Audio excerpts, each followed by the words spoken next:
just a wonderful guest here today, Phyllis Ayman. And I don't know if you all had a chance to listen to the podcast, but Phyllis and I just had a wonderful conversation over the podcast.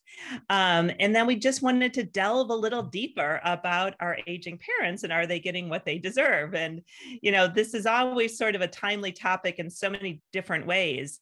And after our symposium last week, when we had so many people who were living with dementia present at the symposium and talk about sort of what they wanted their future to look like. And that's really what we talked about overall, is envisioning the future. This conversation just seems so timely. So Phyllis, welcome. It's so good to have you with us today. Oh, thanks, Penny. And the reality is you've been on my podcast. And that was also a wonderful conversation. So if anybody wants to go back and listen to that, Senior Straight Talk on the Voice America Empowerment Channel, not that I'm plugging it, but I just wanted to let people know that we've had conversations before, and they're always wonderful conversations, because if you're passionate about this topic, it just presents in a very, comes across in the conversation.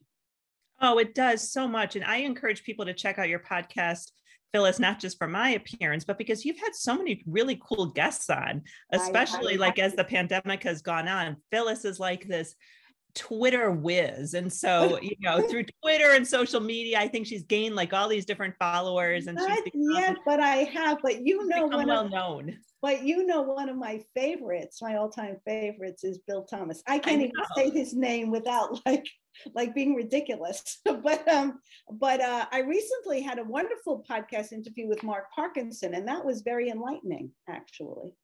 From the American Healthcare Association. Yes, it was very enlightening. I learned things that I didn't know. And that's always great as a person who hosts the podcast, but it's even, that's great to bring that to listeners. But I've had David Grabowski and many other people, and Mike Wasserman. And so it's really been great. I enjoy it. And I hope people will go and listen to some of the podcasts, because I think there's wonderful content there for all of us. Oh yeah, definitely so. Definitely so. And just for everybody here, we really want this to be interactive. So hi, Susan. We're so confused here. Welcome, Susan. It's good to have you with us. Thank you, Penny. Everyone, this is Susan Bachman. She has not changed her name yet on the screen, but that's okay. That's why I'm saying it. See? Okay, it's not because I don't know how to do it. And that's fine. Let's see if I can help you. Okay. Oh, good. Thanks, Joan. So just for everyone on, we want these to really be a conversation. That's really what this is designed to be. And so Phyllis and I will probably kick it off, because we always have lots of conversations. But then please join in and, talk about the topic, ask questions, any of those things. Phyllis, one of the first things I think would be helpful is kind of setting the stage of telling your story briefly of who you are and how you got here and kind of why we wanted you to be on today. Well, that part I don't know, but oh, I think you have an idea. I've heard the story. But I find that whoever I talk to in this space, some personal experience led them to it. And I really didn't think about the personal experience that led me to it until professionally I was in this space. So I'm just going to tell you briefly about that personal experience, which began when I was 15 years old of age. I don't like to use the word old. I'm trying to recondition myself as well. And so my mother traveled about 2.5 hours by bus and train to visit my grandmother. We lived in Brooklyn, New York, and she lived in the Bronx. Interestingly enough, just a couple of weeks ago, I had an opportunity to drive past where she used to live. And that was really quite incredible in terms of all of this, right? And she had Parkinson's disease and she had broken her hip. And so my mother used to go and help her out. But after a year of the traveling, as we all know, for caregivers, this became a burden for her and for the family. So she wanted really her to move in with us. I was a teenager, as I said, 15, and we had a small house. My father didn't think that was such a great idea. And so there was a nursing home a few blocks away from us. And they moved her in there. And my mother went, from 8 a.m. to at night. And there was a period of about 2 weeks where my parents went on vacation and my sister and I took turns helping to care for my grandmother. So well, nursing homes have improved quite a bit. So I'm 68 years of age. So this is 51, I don't know what, 53 years ago, right? They were certainly not even where they are now. And the first experience you can imagine what that experience was like. And so fast forward, I became a speech and language pathologist, which is what I am professionally. And I was working with kids for a long time, and an opportunity came up for me to work in a nursing home. And I began doing that. And that was in the 90s, the early 90s. And I think I realized after a period of time that early experience that really lived inside me, was kind of like a through line to the nursing home. And so I've been working in nursing homes as a speech and language pathologist ever since. And I was always advocating for change and better care, and not only in my scope of practice, but beyond my scope of practice. And so I became this, like pariah. I always, kind of like make a joke of it. Oh, here she comes again. What is she going to complain about or tell us about, But after, many, many years, I finally said, listen, I thought, so I'm in Connecticut, but I'm licensed in the state of New York. And so all of my nursing home experience was in the area, in New York, the 5 boroughs, mostly, some upstate, but mostly in the lower part of the state. And so, as professionals, we kind of were in this cocoon. And I kept saying, gee, there has to be more to this, but we'd all complain amongst each other about, these terrible conditions. And I was always fighting about what we could do better. And then one day, so it's about turning, a negative into a positive. I had a nursing home administrator, young fellow, said, gee, you've done a great job, but we could get 2 for the price of you. So what do we need you for anymore? Those were his exact words. And now I call him Jake. I could get 2 for the price of you, guy, affectionately. And we talk sometimes now. But as a result, I really thought I'd be in that little place for quite some time. I loved that little place. I did build a great program there. And, I heard that company bought a facility in Nashville, Tennessee. And I was like, now, what is this guy from Long Island doing in Nashville, Tennessee? I don't really get that. And so I started to do some research. And then it was at that juncture that I decided to write my first book. And when I left and I started reading, I was like, oh my goodness gracious. And when I went back and told my colleagues some of what I found, nobody knew anything about any of these things, I'm sorry to say, because we were all in this little cocoon. I say we were just in a cocoon, which I find now even still when I cover in a nursing home, I start to tell people about some of this. They have no idea what I'm talking about, which is unfortunate, which is really the work I think we really have to do. So that's really what brought me to this point. And now I've written 3 books, and the last one is, as Penny appropriately called this episode, titled it, Dignity and Respect, Are Aging Parents Getting What They Deserve? And I'm sure we all know the answer to that, which is right, in a general sense. So that's my synopsis. I hope that that served well the purpose of. Well, I think it's helpful because one of the things, Phyllis, I found is that you're right. I mean, so many of this do what we do because of that personal experience that we've had sometime in our life. And so I think it's definitely you sharing your own story about how you got here, I think really helps to set the stage about why you've been advocating so hard for people who live, especially in nursing homes. I know you advocate for others too, but I mean, you've had this very personal experience, plus you've had so many professional experiences because you've worked in so many nursing homes as a speech pathologist as well, right? I mean, that's kind of what led to all this advocacy. Absolutely. And I don't remember if I had the opportunity to tell this to you the last time we spoke. I don't know if this had happened yet, but just a few weeks ago, a colleague of mine in my profession said to me, I just need to lower my standards. Did I tell you that? No. Had that happened already? Yeah. And so unfortunately, that really still exists in this environment. And I think we are at a wonderful opportunity, hopefully, because nursing homes the way they are, I don't think, and I've been saying this since the pandemic, I've been talking to a lot of people about it. I'm not the only one who thinks it, but I really started verbalizing this to even people I know in the industry, which is, listen, you're going to have to do something different if you want your business to remain solvent, because, it is a business and that's their mindset. So why not approach it from that point of view?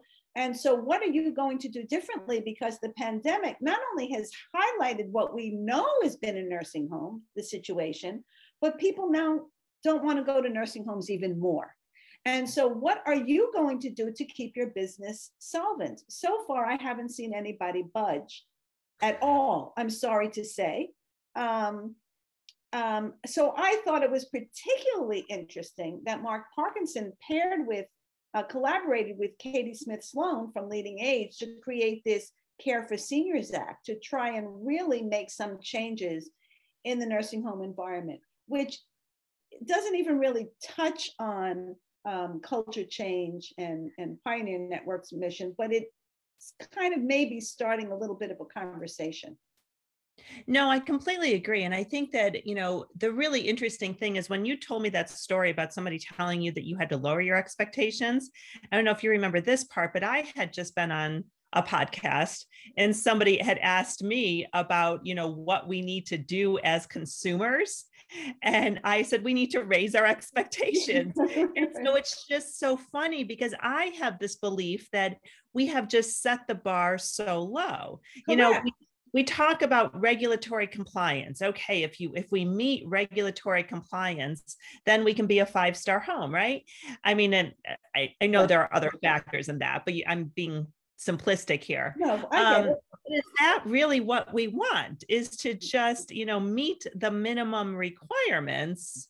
Or are we looking for something more? And I think that throughout the past many years as a society, for a number of those years, we've been okay just sort of accepting what is given to us, our parents, our grandparents. And so many people say, well, that's how nursing homes are, that's just how it is. But Correct. I think my feeling is we need to raise our expectations about what we want when we move in. And, we've always said, well, the baby boomers will do that. I've never been convinced. I've never been convinced that that's going to happen now that we see, the first wave of baby boomers, some moving into care communities. Well, and I think, Penny, the other piece to this is something that we've talked a lot about in Pioneer Network, and this from the provider side, is our goal has been quality of care. And That's the wrong goal. I mean, quality of care should be an expectation. I shouldn't have to worry that mom gets a bath when she needs a bath. I shouldn't have to worry that her medications, and not granted, I know we do sometimes, but those should be givens. And that's not a high enough bar. The bar needs to be quality of life.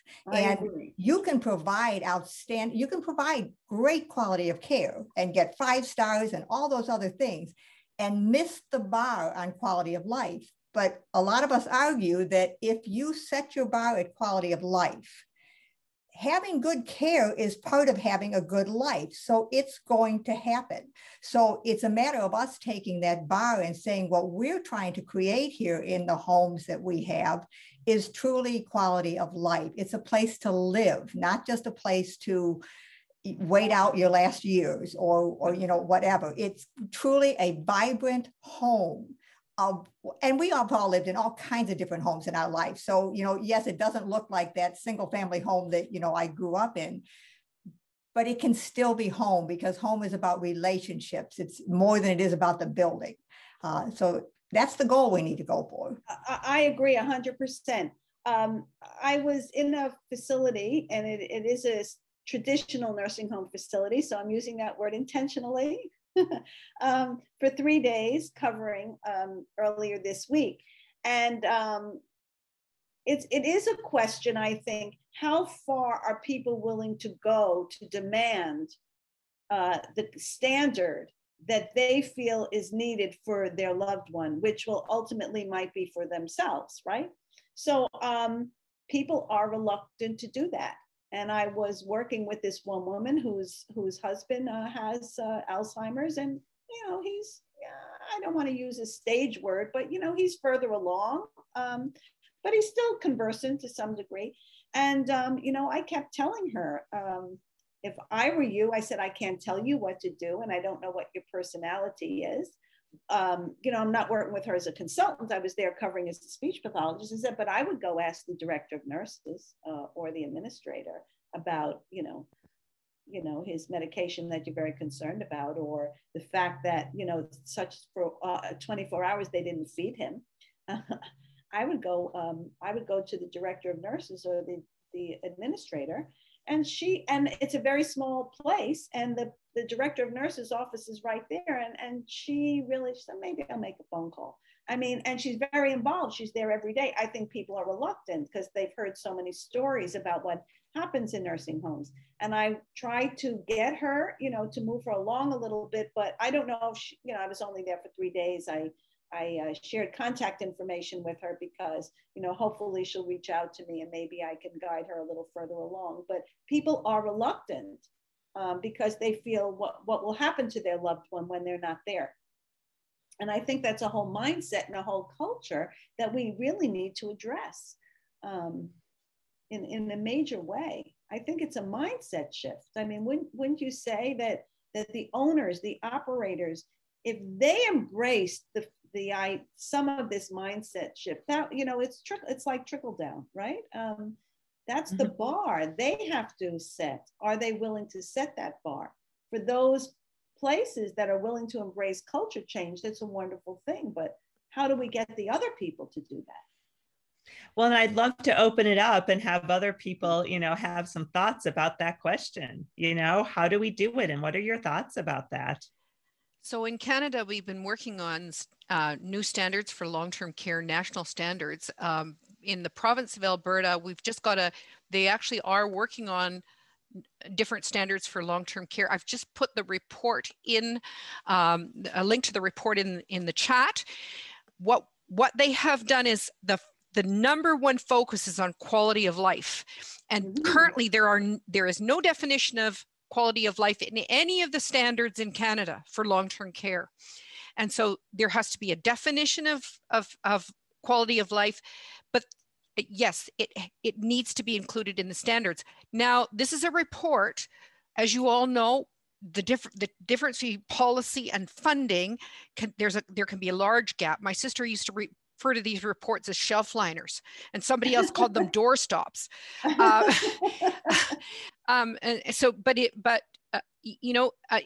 We're looking to what you're doing a lot in the US and looking at Biden's care plan and plans for that. Now, whether that'll go into policy, one doesn't know. Anybody else? Did I lose you? No, I think go ahead. Actually, a couple of things. First of all, on a practical note, I ask everyone to keep journals. And they can be, and I also urge everyone to be positive as well. I mean, I know, having been involved in this for so long, the worst thing you can do is constantly complain because people don't pay attention to you after a while. They can't stand it anymore, so they close their ears. But if you mix your real complaints or real requests with positive reinforcement whenever you can see it, like especially when it comes to the staff, but also let the director know, this happened, it was wonderful, my mom enjoyed it, or whatever. There are a few, I don't know if these people are still in charge of their facilities. I mean, there are some in this country that have been very successful. The Meadowlark Hills in Kansas, and what was the name of the Mission View, something or other in San Luis Obispo. Do you all know of those? Meadowlark, yeah. Meadowlark sounds familiar, yeah. Yeah, that was Steve Shields, Right, exactly. Yeah, right. Exactly.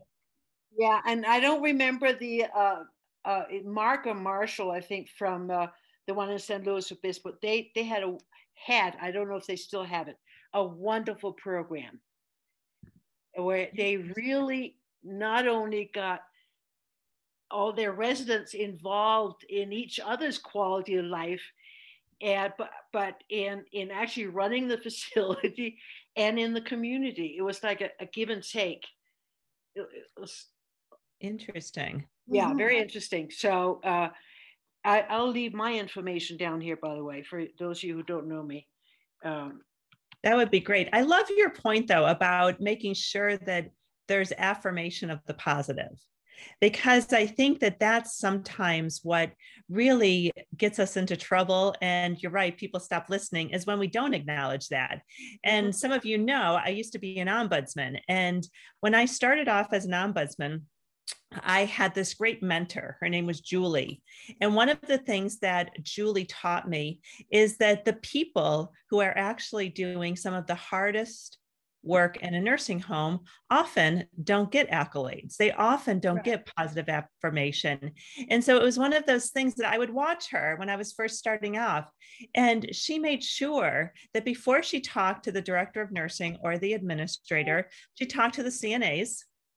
She talked to the dining room staff if they were around. She talked to housekeepers. She talked to the maintenance staff, and would always find something positive, because there's always something, there's almost always something positive that somebody is doing, or an interaction or something.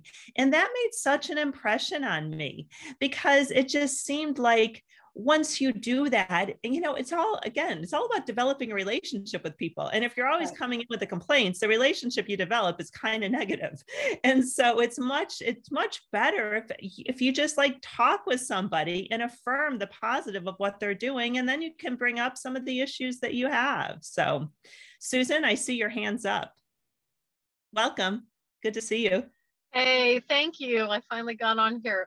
Well, I just want to say two things that came up. I have a nonprofit that works in senior communities, and two things that just popped up is the word relational and the word, there was another word that popped up, and I thought, and I was thinking about funding for activities that are a little bit more quality of life, and not just kind of, the day-to-day regular activities. So our major program that we're doing right now is called Storybridge, and you know about it a little, Penny, but we're hooking up one artist in some part of the country with one senior in a senior living community, and they talk every week for 6 weeks together on a Zoom call. And at the end of 6 weeks, there's some piece of art that's created by the artist, whether it's a song or a piece of art or whatever. Now we see people collaborating together, these seniors and artists that are collaborating to write songs together, to make art together. It's been really, really fun to watch these relationships happen. And I will say that the feedback we're getting is how important that senior feels, how special that senior feels.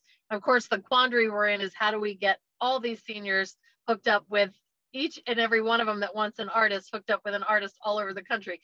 That's the goal, but we'll see what happens with that.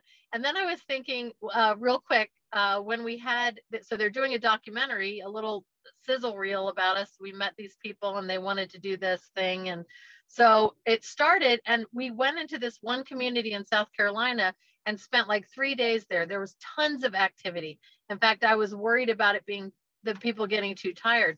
When we left, or when we've left, and we do these artist residencies too, where we come in for a week with artists and spend one whole week there. When we've come and gone, we hear so often that they miss the excitement, that they miss the activity, the level of activity. So I think so often people think, oh, well, we have to keep it kind of quiet. We've got to keep this this bingo and whatever else going. But they really love the activity. A couple of them wanted to sit there and help the documentarians with the lighting. Some of them wanted to see into the camera. I mean, so I think thinking outside of the box, and then this idea of relationship with somebody that's outside of their family that they can feel close to is if there's some way to make that happen on a regular basis, I think that would be really neat. But anyway, enough talk. I agree. And when you say they miss the excitement, because that excitement is life. That is life that has come into their space. And without that, there's nothing. I don't know if you're familiar with Paul Falkowski's volunteer leading program. I just interviewed him on the podcast. It's up this week. It went up yesterday. And he really has come up with this idea of developing a volunteer workforce. He calls them volunteer leaders. And obviously wonderful things happen because you're pairing somebody with a person and developing a relationship. Yes, it's all about relationships. I have this idea, maybe in September I'll start it, to develop something called Be a Friend program. So pairing, because it's very much intergenerational, pairing somebody from a high school or a middle school with somebody in a nursing home and developing that relationship. And then, you know, the wisdom from the older person and that experience, you know, goes across generations, I think could be fantastic. Ours is definitely an age thing too. There are always younger artists with older, but it's interesting because one of our board members who's from Venezuela, who moved to Australia when he was out of college, he tells the story, and this is another idea. Of course, we got a million ideas, but we'll have to implement them slowly. But he said in Australia, when he was trying to learn the language, he would find himself going to the parks and sitting on a bench next to a senior because they would want to have a friend to talk to. And he said half the time he didn't know what they were saying, but a lot of times he'd pick up words. And this is the way he picked up words. So we thought, you know, that would be a really neat way to bring like an international student in, you know, once a week and have a little park bench set up in the front of the community or inside even, and have their hour that they chat, you know. Yeah, the relational thing is really special, that when somebody doesn't have to be, they're not a family member and they don't have to be engaged with somebody, but they've chosen to be. You don't know how many times we've heard seniors say, well, I just don't understand why this young man would want to spend a half an hour with me every week. You know, so it's really beautiful. Right. Really beautiful. I think there's a statistic that says that 50% of people living in nursing homes, or I'll say residing, because it's not really living. I don't like to use that word. There's a difference, right? In the places where people are living, in the places where people are residing, 50% don't have anyone who visits them. That's a tragedy. Yeah. Oh, it definitely is. And Catherine, I know that you have your hand raised. Hi, yeah. I just want to jump in here because I was really interested to hear Phyllis, you talk on the podcast about an issue that I actually haven't heard talked about before, which always boggles my mind. And Dr. Anderson, I would love your thoughts about this from the Canadian Alberta perspective. But Phyllis, you talked about how the workforce is often from a different cultural background than the people for whom they're caring. And so I've worked in care alongside a lot of people from the Philippines. So that's a large part of the Canadian workforce, and from the Caribbean. And I'd love to know your thoughts. And again, Dr. Anderson, from the Canadian perspective, like it seems like that's a huge part of that person-centered care when you're trying to connect with a resident. Again, I don't like that word either, but trying to connect and care for someone using personal narratives and cultural touch points and the memory bump and, you know, all the foods and textures and colors that come from one personal cultural narrative, but you're coming from a completely different one. So how can we actually provide person-centered care? Like there's obviously lots of similarities, like But I'm so glad you brought that up, because I've also been talking about that for quite some time. As you said, I mentioned it on the podcast, and I really think that as an industry, you know, even from CMS, that this is something that really needs to be addressed, because unfortunately, it's a lot of finger pointing that goes on, and the finger is pointed at the resident or whoever, you know, in the person, and very often there's a pharmacologic, you know, intervention that's prescribed as a result of that. When if somebody really looked at the root cause, they would see. And it's just let me say this also: it's not always a cultural difference. maybe some of it is just understanding that this is an older person and people do things automatically. I'm going to give you an example of, and it just so happens that the physical therapist was somebody who was from the Philippines, and the other person who did it was somebody who was West Indian, but it had nothing to do with their culture, I don't think, in and of itself. So this is the same person, actually, this gentleman who had Alzheimer's, and he was in a jerry chair. And they were doing some, trying to get him to stand up, and it wasn't working. And then they were going to bring him back to his room. These were two separate circumstances by these two different people. Nobody said a word to the man. They just went behind the chair, lowered it, and he went, like this. And luckily, there was no aftermath immediately as a result of that. But I think there has to be a lot more awareness about communication, not only about culture, but how you approach people. And if we talk about that from an empathy point of view, I studied with a ballroom dancing teacher. He's a very famous guy in New York, in the United States, actually. And he developed a wheelchair dancing program. It's really quite wonderful. And their motto kind of is face to face, hand to hand, heart to heart. And I said, I asked him if I could use that. And he said, yes, because I think all too often people aren't looking at that would mean so much. That could even bridge a gap, bridge a barrier, even a cultural one. If people really looked at people, and people, even if they didn't understand exactly what the person was saying, but felt somebody was looking at them as a person, I think that could do a lot. So I think a lot of it is about communication, training, empathy, and addressing the whole cultural issue. I think it really needs to be part of even maybe a CMS kind of training requirement or something. I don't know. I'd be interested to hear people's feedback. I'm glad you brought that up. I think we have someone else who wants to speak. Yeah, I actually managed to run a very successful program for years at this one facility, which when we got the program going, it felt like a home.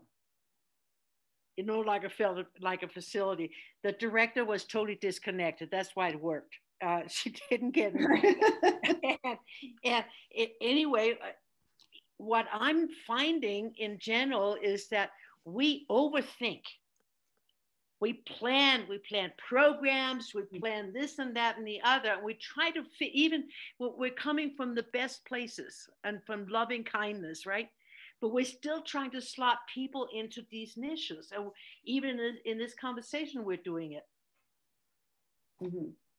Our trick really was that we forgot about all of that, got everyone together, including the staff, and they got involved. They sat down and ate with the residents. They were real people. Right. They did when they could, they would participate in our art program projects and things, but everything was very informal. We ran the whole thing like we would at home. Mm-hmm. So that's the basis of the greenhouse model, correct? Yeah, exactly. Yeah, and it works. I mean, yes. and I think if we just, like you said, it's about connecting to people. And if we just start thinking of each other, not as residents and activity directors or whatever we are, just person to person. So when it comes to cultures, different cultures, I found the trick is to forget about trying to connect to each other's culture, but you connect to the stuff that we all go through. Boyfriends, pain and ache, mm-hmm. Dumb mothers. I mean, whatever. You just start sharing. Can you speak to my children? I wasn't supposed to tell. Anyway, you know what I'm saying? Normal conversations. We're trying too hard, you guys. So exactly the same thing. So first of all, my mom lived to be 101 and a half, and we had two Filipino caregivers that cared for her in her own home. And she loved those caregivers because they were part of her life. They were from the Philippines, and, it was about their boyfriends and their kids and their relationships, and, and how she could teach them. She'd been a teacher. They connected to that. And the same thing in Canada, where we are a nation of immigrants. Everybody's an immigrant. Oftentimes the people that are in long-term care now have come from the Ukraine, from Germany, from Italy, you name it. They're there. And you know, there's ways that you can, as one 94-year-old woman that I was talking to, she said, my husband just loves the fellow that comes in. She said, he's from Africa. He was a dentist in Africa, but she said, they have fun. They play together. So you're right. It's that connection, that human to human connection. And I think we can probably introduce it better with, Joe, you were an immigrant from Germany. So-and-so is from South Africa. You've got lots in common. Right. But are you okay? Is she okay? You know, speech pathologist so the reason I say CMS is because like nobody's addressing it. And so maybe if part of this agenda moving forward is to address that issue. I went to the answer. Where are we? Are we okay? Yeah. So maybe I'm just thinking if maybe, you know, if CMS addressed that issue just as a means to open the conversation, or to say that there should be some kind of addressing of the issue, because nobody's addressing it. And I think it needs to be addressed unless you have an administrator that could really see that. But they're so, as you said, Penny, bogged down with all of the requirements, the guidelines, everything that they have to meet, that these things, they don't even have the headspace, I don't think, for it, the bandwidth for it. So how does that happen? You know, I was going to say, Phyllis, when you talk about the requirements, it's interesting because I was an activity professional before I was a nurse. So I have always had the opportunity to work with both groups. And, you know, it's not even the regulations. A lot of times it's our perception of the regulations.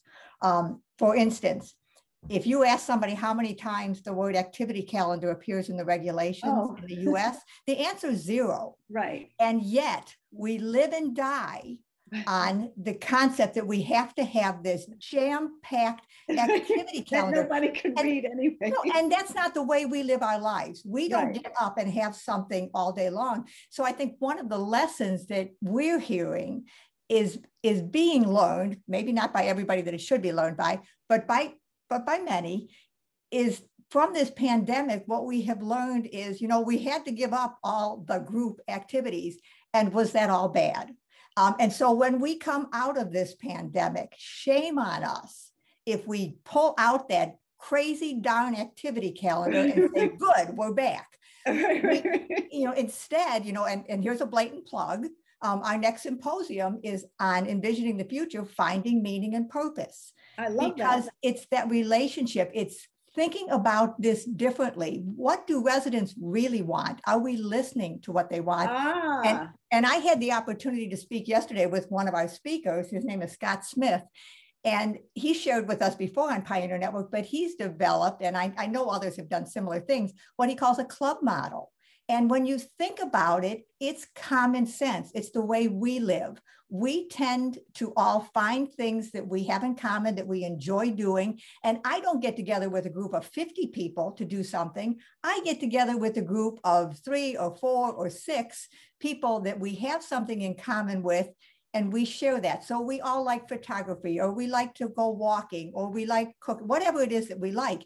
And so what he's been developing in his communities is helping to facilitate these kind of naturally occurring groups. And one of the things he shared with me is that he finds that, you know, you kind of have to help put them together, but then all of a sudden you see that group of people who got together because they liked photography, and all of a sudden there they are having dinner together, or, you know, and that's real life. And why would we expect life? You know, why are we creating this artificial life in a care setting instead of finding ways to grow and support real life that comes from the resident, not dictated by us? Organically. No, I agree with you. I agree with you 100%. So, Yeah, it's like I was in a place a couple of weeks ago, and you see people sitting in, some people playing dominoes, some people playing cards. Those people obviously gravitated to each other, and they'll be more social together. So one of the experiences that I've had when we talk about mindset, however, is I've tried to implement things through the years that cost zero, that have a lot to do with some of these things, and I haven't been able to get to first base with them. Now, maybe now it might be different because of some of what's come to light, but that's one of my hurdles or my questions or my frustrations. The things that don't even cost anything, like developing a club model or maybe some other things.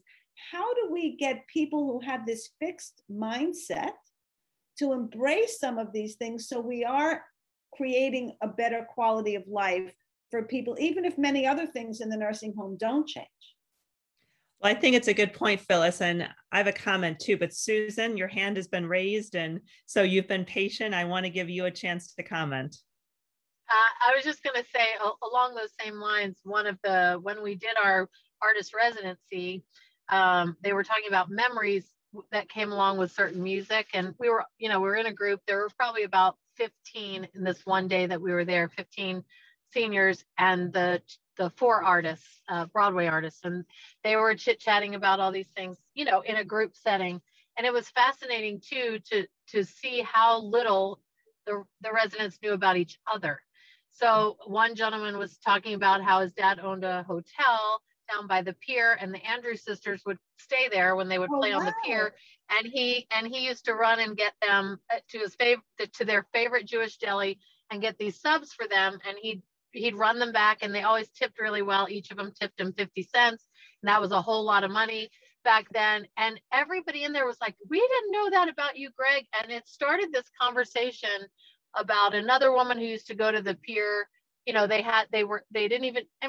was amazing how little these people who lived in the same space and sat in the same lobby together and sat in the same dining room together, how little they knew about each other. And that kind of struck me as just curious. I was curious about that because I don't work there, I don't work there on a regular basis, and I see a bunch of different places, but it seems to be kind of a common theme. So it's not just, I don't think it's just this relational employees and residents, but there needs to be much more effort, I think, placed on getting to know each other, because many of them are coming in from other areas to go move near a family member, and they didn't even know a soul, when they came to South Carolina, Hilton Head, South Carolina, or Nashville, Tennessee, or wherever they are. So I think that's also part of the relational, kind of hook to try to find a way in, anyway. One of the program. Oh, do you mind if I say something, Penny, in response to that? Please. So one of the programs that I was advocating for in this one building about a year and a half ago, this was before COVID, and I was on a memory unit actually, and I said, what about if they had people, and it could even be the families coming in, develop like a little legacy book, and or you could have people who are working in the nursing home, whether it's somebody from recreation or somebody else working on a legacy book with someone, and then at the end they can have like a little program and maybe have it once a month or twice a month, and then each person would have an opportunity to present their book to the community. They can invite people, their family members or people from the outside, and we could call it Getting to Know You. And so people would get to know something about that person, and that creates a sense of community. Now that would cost nothing, and I couldn't get anybody interested, but it's so important because people sit next to somebody, they eat in silence, and they don't know the person. Don't we usually know the person that we eat with? We know something about them or have a relationship with them. So absolutely. Our programs are all free too, and you'd be surprised. I mean, we're really spreading now a lot, because once one resident does it, the other one says, I want to do that. And then there's kind of so we're even in Australia and the UK at this point too, which is exciting. But it's amazing how many people, I don't understand what it is if they don't think it's something that they can add to their schedules. Like somebody was saying, maybe they have a full schedule and they don't want to, be bothered with this one individual thing. But it's fascinating to me that here we are offering a wonderful free opportunity for people to connect and engage. And there's a few places that just say, oh, we don't have time for it. So fascinating. Can I Bachman and then Bev. How about that? Well, I'm listening to all of this, and I'm just kind of shaking my head and going, yes, I want to share a story with you. So my mother-in-law was in a nursing home in Louisville, Kentucky, and they were changing hands. And the nursing home she was in was very proactive. Proactive meaning they got everybody out of their beds, they got everybody moving around, all of what we're talking about. They had all these possibilities for them, and everybody engaged. So people who didn't know each other, had never met each other, who were residents in the facility, were out communicating, talking, sitting, drawing, playing games. They were engaged with one another. And not only were they engaged with one another in the facility, they were engaged in their rooms as well. And all of the things you're talking about are all the things that were available to them. The other thing that was available to them, which was really quite interesting, is they had a grill downstairs. So all the staff could go and eat. People could come, family members could come in and eat. The residents could go down there and eat with their families, not in the big hall with everybody eating, but with the people who came to visit them, or everybody, anybody. The driver from the UPS would come in and get their food. You know, it was a very active, proactive environment. And not only that, there was a lot of physical contact. And I'm going to say this, as a therapist, we have always been taught, at least when I was in California, not to physically touch your clients. And because there have been so many lawsuits that occurred as a result of therapists touching their clients, like saying goodbye and giving them a hug, you know, or holding their hands when they're crying, or sitting next to them when they're emoting whatever it is that they're going through. So the thing that I'm listening to that is really important here is that the staff has to get engaged. The environment in which they're in, meaning whichever the nursing home is, and it sounds very similar to, it sounds possible that this is more happening in other places as well, has to be constantly engaged. It has to be motivated to interact with each other. And that is one of the things. I've been in a lot of nursing homes and just observed. And when I was first doing my residency, I was doing it in nursing homes. And this same thing that was happening now, I'm 71. So when I was going to school was quite a few years ago, the same thing, the same topic is still being discussed that was discussed when I was doing my internships. So not a lot has changed. It looks like it's changed. You got the icing on the cake. Right. But the cake is still the same. Can I just ask you a quick question? You said that the nursing home changed hands. When the nursing home changed hands, did some of those programs go by the wayside, or some of that? No. Oh, that's a good thing. I'm glad to hear that. It did not. Although this is the discussion I had. I'm going, now you just triggered me about something, but I lost my train of thought. Oh, I'm sorry. I have early stage Alzheimer's, so if I get interrupted sometimes, it goes bye-bye. What was I? Could you ask me that question again? I'm sorry. I said when the nursing home changed hands, did some of those wonderful programs go by the wayside? Yes. Right. So what happened is they became more restrictive and started treating them like a traditional nursing home. Correct. Which meant nobody, and that meant not only the residents, but nobody had a brain. Right. So when I met, was the original story, I'm sorry. I happened to have met by accident the CEO of the company that was coming in to the place that bought the place, because the original owner died. And he used to go in there and have his lunch there and go meet with everybody. He was a pretty amazing man. So I met them in the parking lot and I had a conversation with them. And I asked them what their intentions were and blah, blah, blah, blah, blah, blah, blah. And they gave me a canned line. And the guy who was talking to me, who I couldn't possibly remember his name anymore, he was the head guy and the CEO, and they had the psych person and they had another person. Well, the woman in back of him was looking at me and going like that.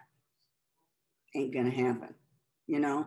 So this is all about dollars and cents.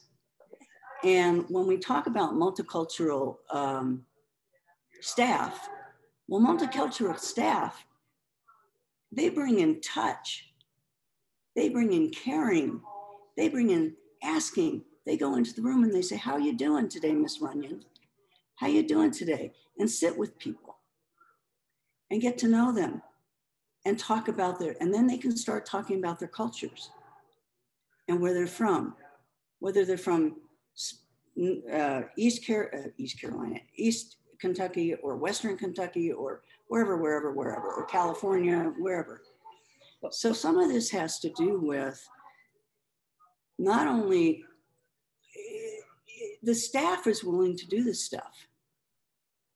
Yes, they are. But just yesterday or the day before, I had a CNA say to me, she's been talking to me in this building for 3 days. I was supposed to meet up with her yesterday for a period of time because it was my last day there and we didn't get a chance. But she approached me. She was exasperated.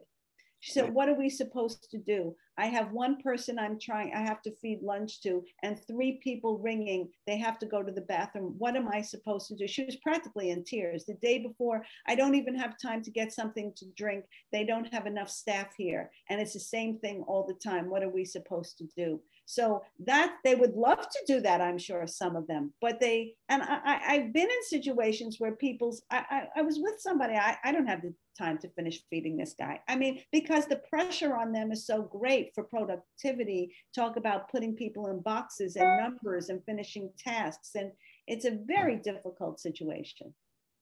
It is a very difficult, but it doesn't have to be. Because the staff, if you have the right person working with the staff can create this to happen, regardless of what's happening at the front office. That's what could happen. And the other thing was, when I was sitting in the day room, it was supposed to be a day room for the Alzheimer's people. And I always go to the Alzheimer's section of any place first, because that'll tell me everything about any place there is. Absolutely everything. And these people are sitting there like this. Right. And this is the thing. And so I sat down with them and I said, so I started talking to them like regular human beings. What would you like to do? Right. Let's do it, you know? And this is the thing. Somehow we have to, as a group of people here, be willing to go into the directors and say, we're willing to do X, Y, Z. We would like to do this on Thursday, Friday, Saturday, whatever days. And we're going to come into your facility and do this. And legally, they have to let you do this. There are legal issues here that are not being discussed. And that until you figure out what those legal issues are, if they're allowed to do that, that we can get them, you know, behind, then there's a discussion with the CEOs that can be had. But it's us going in there and saying, you know, when I went to the last Pioneer Network, where she is, there she is, Joan.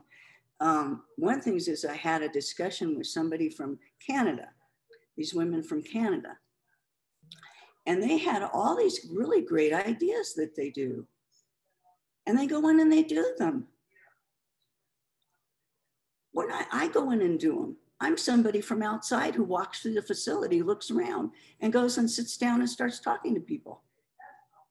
They can't stop me from doing that. Well, that's the basis of that volunteer leader. Oh, no, I understand that. I understand that, but I forget about all that for a minute. Oh, sorry. Because until we, us right here, and I'm really grateful I got invited to be a part of this, but and I hope I'm not going to step on too many toes, but until we as a group of people begin to stand up to these people and go and actually do things, our hands are getting slapped and we're getting stepped on. The woman from wherever she was, hold on just a second. I think I have to write everything down. Susan Hubble. Mm-hmm. Is that her name? Yep. She's dynamic. She's out there doing it. And she's not letting anybody stop her. So it's really about us. We have to stop being intimidated by these institutions and go in and do it and find a way to do it in a way that will not jeopardize our relationships, but to do it, and our companies. I don't have a company, but anymore. But, and that's really, really important. So honestly, I'm telling you, you know, Yuta, is okay if I talked about the Montessori thing? Okay, so Yuta and I are having a conversation last night about the Montessori school systems. And I love the Montessori school systems because that's what you're talking about in a sense. Correct. Because they're brilliant, they're creative. Correct. There's no reason we can't be doing this. And we have Montessori elder care. Yes, right. And there's Montessori for dementia, and I agree. Exactly. And it's the same thing. Yes. Yep. You know, I want us to get out of the box. We're still in the box, guys. We're still talking about being in the box. Let's get out. Let's put our feet, 1 foot at least, outside of the box. What can we do that's outside of the box? That's outside of the box that doesn't fit totally with what we have to do. We can do what we have to do. Now we have to step one or 2 feet outside of the box and play, because this is, I'll give you an example. I have a friend who's in a nursing home right now. She's a very, very dear friend of mine. And they couldn't figure out what to do with her because, you know, she's ambulatory, yeah, able to move around and stuff like that. So she loves jigsaw puzzles. They figured it out. And what they did is she now goes and plays jigsaw puzzles with the staff. They've set up jigsaw puzzles all over the facility for her. Now, to me, that's a very creative staff. Staff are traumatized. They're traumatized by these people. They're not by the people they're serving. Well, they are traumatized by the people they're serving too, because some of them could be mean. But nevertheless, but the CEOs, forget the CVOs. If somebody says to you, we have to meet those people and say, what is it that we can do to get people moving around and having fun? So I just want to comment on that, because I think it is difficult for people because they feel they have their job and they need their job and they're reluctant to do certain things. I'm just saying, I remember this one, it's just what you said a couple of years ago. There was this woman, she did have, she was more along the Alzheimer's or dementia spectrum. And she was getting up and sitting down all the time, getting up and sitting down. You know how that goes, sit down, sit down, sit down. And somebody told me, oh, she does that because she used to be a gardener. So I said, oh, well, this is great. There are a lot of plants in this building. Why doesn't somebody go with her and help her water the plants? Yes. Right? Or put the plants on a shelf and then she could get up and water them. No, but they came up with, I was just a consultant there, looking at ways to make recommendations. Wait a second. What you do is you bring the dirt in, you bring plants in, you get everybody down and do it. I agree. Like I said, I was a consultant there. I mean, I was starting with one person, but and then people they're intimidated. You're 100% correct. They're intimidated. They're afraid. They don't want to lose their job. They'll get written up, whatever it is. And I think that's, something that we have to address that has to be overcome.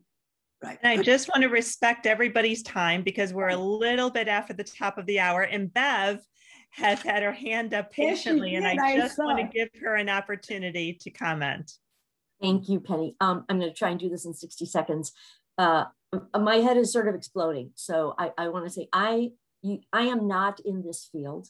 I'm actually when I'm in school studying about gerontology and senior advocacy, and my experience in getting interested was like others, my own mom, who lived till 90, the last 5 months of her life, was really pretty healthy, had dementia, was in a memory care center, it was a very good center, I think. But I guess I don't really have a question as much as a comment that everything that everyone is sharing is, who wouldn't say, yes, let's do that? I mean, everything. And there's ideas, I'm sure, in your heads that you haven't even spoken about or are doing. And so it goes back to this idea of lauding Pioneer Network for one, in letting this idea of culture change really float to the top. Because when one asks why, in my head, I'm like, so what? Of course we would do. Why aren't we doing these things? Why are these problems existing? And of course, I guess the two obstacles: one, money. That's really probably the biggest one. And then this idea of culture change in our country. Older adults, and particularly sick older adults, simply don't get to the top of the list like they should. And I think, we would all say that. Many people would say that. And so, like I said, I don't have a question. I'm very interested in this. I was at the symposium last week. Was it last week? 2 weeks ago? Nope. Last week. It was so helpful for me. I've already gone over my 60 seconds. But anyway, I'm very interested. I hope that I will continue. I'm retired from my previous career, which is in dental graduate education. And as I think I said last week, I never thought I'd go back to school, but something was just clicking. And I want to know why here in Chicago, as I'm sure in other cities, somebody started this with, oh my gosh, I'm not going to put her in a nursing home. And there are a ton of nursing homes everywhere and here in Chicago that nobody wants your loved one to go to. That's typically a financial situation, but it's just horrible and unforgivable, those conditions. But anyway, so I guess I'm clapping for all of you and we're clapping for you. We're so glad that you're joining us, Bev, and that you're joining, all of us in this work, because it takes a village. Okay, now I lied. Jack raised his hand, so we're going to have one last comment and then we're going to end the conversation. So Jack. I just want to quickly first apologize for missing most of this because I was in another program, which was among CEOs, C-suite people, about innovation. What can we do to make this industry be more meaningful? So it seemed to fit exactly in with what you all were talking about. And there is a barrier among complacency in the C-suite. This group on the other call all agreed with was that this industry lags in innovation and is not as embracing of its consumer as it needs to be. And Joan just talked about ageism. We've got to remember that old people, and I'm old, are still human beings, and we still want to have purpose and we want to matter. And the example that may relate to what you all are saying is the example that came from a community called Beatitudes in Phoenix. You all may know it. It's a very good community. And they had a gynecologist, and he lost track of where he was in his decline. So he thought he was still practicing. And this became problematic for some of the other residents. So the nurses promoted him to be the medical director and to go with him on rounds. And they said, you're now the professor and you no longer are doing a clinical practice because you've advanced.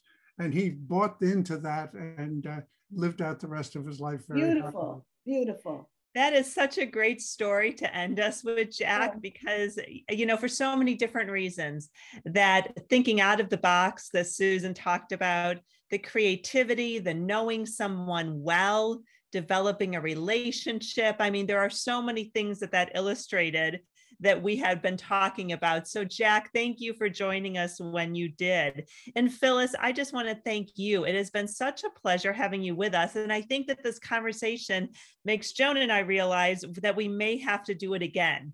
There are some topics that we know people want to talk about, and maybe we have a part 2 to this learning circle. What do y'all think? Raise your hand if you agree. There you go. I'm in. That would be Definitely. awesome. So Phyllis, thank you. And just so you know, and we'll keep it open just a little bit, if you want to go onto our website, we do have some great books. They're in the chat. There are some links. But also, I encourage you, exactly what Susan said. You know, I think that we need to be doing, and more we need to actually do. One of the things we found at Pioneer Network is we talk a lot. We have a lot of other organizations talking a lot, but we need to do. So I want to thank you all for being here, and look for part 2. We'll plan that maybe in a couple months. What would you say, Phyllis? I think that would be great. Well, thank you so much. And thanks for everyone for participating and for, you know, being part of this conversation. I mean, I loved it. It's always great to talk with like-minded people about this topic. We could, as you see, we could go on and on and on, right? Thank you, everybody. Have a great day.